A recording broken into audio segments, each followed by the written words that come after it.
Na minha frente está o ZTE Blade A75 e hoje eu gostaria de mostrar como você pode encontrar todas as opções de digitação. Comece abrindo seu teclado e clicando neste ícone. No canto superior esquerdo,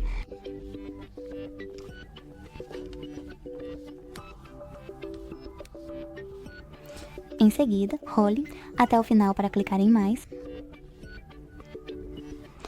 Depois disso, clique na seção de entrada aqui. E como você pode ver, todas as opções de digitação estão aqui.